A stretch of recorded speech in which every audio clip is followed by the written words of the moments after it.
पाहूयात पुढची बातमी। सिलेंडर जसे उपलब्ध होतील तसा पुरवठा करू। काहींची केवायसी पूर्ण नसल्याने त्यांना ओटीपी येत नाही।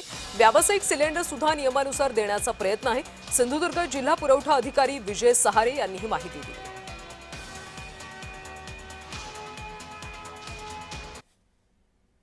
आखाती देशामध्ये जो युद्ध चालू आहे निश्चितपणे त्याचा प्रभाव आणि परिणाम आहे, परंतु सिंधुदुर्ग जिल्ह्यामध्ये घरगुती जोडणी जी आहेत घरगुती गॅसच्या त्यामध्ये कुठल्याही पद्धतीचा तुटवडा नाही। आणि इथे ज्यांच्या ऑनलाईन सगळं ई-केवायसी झालेलं आहे त्या सर्वच कस्टमरला संबंधित एजन्सीद्वारे भारत बीपीसीएल, आयओसीएल आणि एचपीसीएल ह्या ज्या कंपन्या आहेत आणि त्या कंपन्याचे जे काही डिस्ट्रीब्युटर्स आहेत, वितरक आहेत या जिल्ह्यामध्ये, त्यांच्याद्वारे तो पुरवठा करण्यात येत आहे। सध्या वाटपाची स्थिती काय पाहूयात। सिंधुदुर्ग जिल्ह्यामध्ये घरगुती गॅस ग्राहक हे 2,69,389 इतके आहेत।